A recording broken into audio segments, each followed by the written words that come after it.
Well, following on from the other day's video of how to cook turkey and the very useful tips that I gave you, today I'm just going to show you a nice way of cooking Brussels sprouts, how to make the perfect roast potatoes, and then we're going to build our Christmas dish to make it look really sort of restauranty and impressive.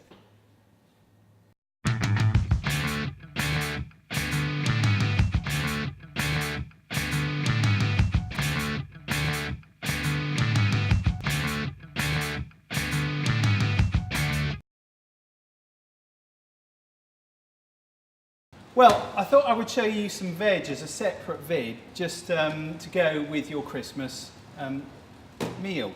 And I love sprouts because they're nice and seasonal, but I only like them the way that I like to do them, which is, I'm just going to slice them like that. And what we're going to do is fry them off with a bit of chilli, garlic, and some mustard seeds at the end. And they've got a really lovely sort of crispiness to them. You don't want to overcook them. You just want to have a nice crunch to them. Right, let's get those in the pan. A nice drizzle of olive oil. You can use butter as well if you like. And the first two things I'm going to add are chopped garlic. There we go. Get that in. And a little bit of chopped chilli, diced chilli.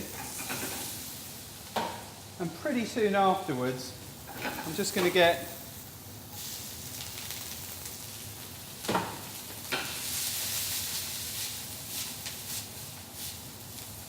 a little bit of seasoning. I mean, I generally put salt in at the very end, but I know it's going to need a bit. Here we go. And actually, I think those could do. I just want them to glisten, so I'm going to put a little bit more olive oil in there.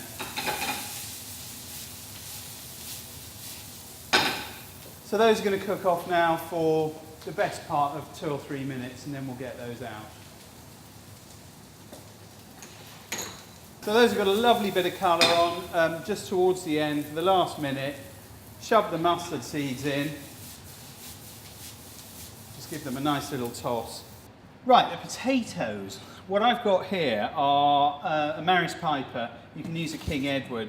And all that's going to happen is, grab my cloth, I've got a pan of boiling water on the go, and I'm going to get those potatoes in for about, well, just until they're sort of soft, so probably 4 or 5 minutes.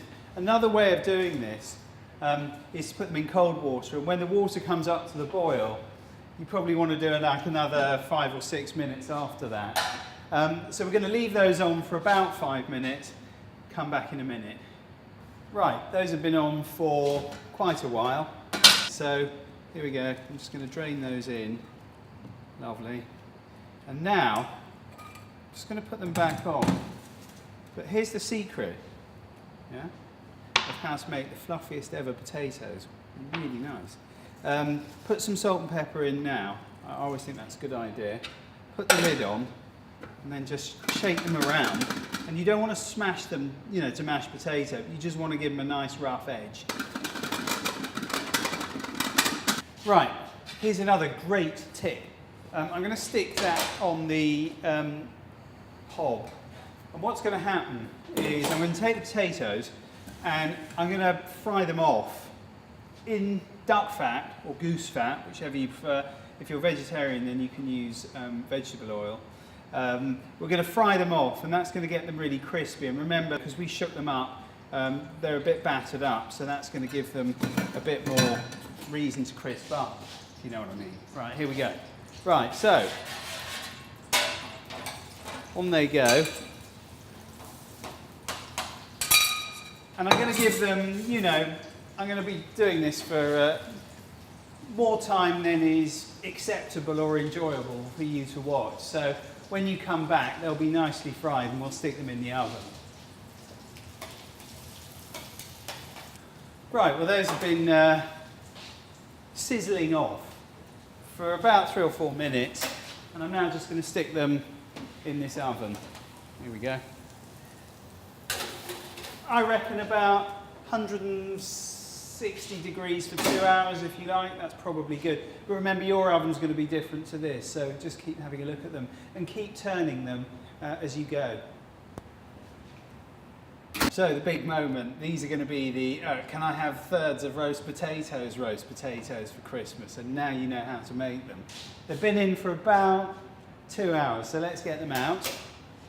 Oh, yes, they definitely are. Let's get those sprouts on the top. A couple of those potatoes. They look really lovely.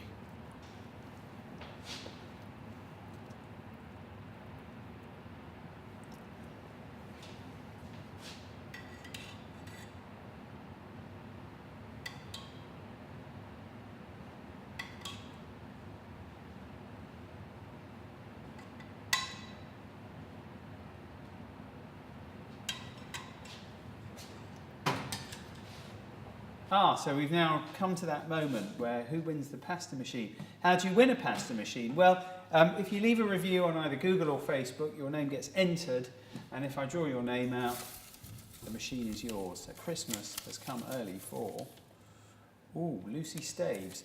Thank you, Lucy. I'll be sending that one off to you in the post. You'll probably get it after Christmas. The next video that we're doing is in a few days' time, and I'm going to show you how to make the perfect mince pies, and it's a fantastic one because even if you can't cook, it's just assembling a few ingredients, using a bit of bought pastry, and if you take it home, take it round to friends' houses in a bit of Tupperware, they're going to love you for the whole of Christmas, so make sure you watch.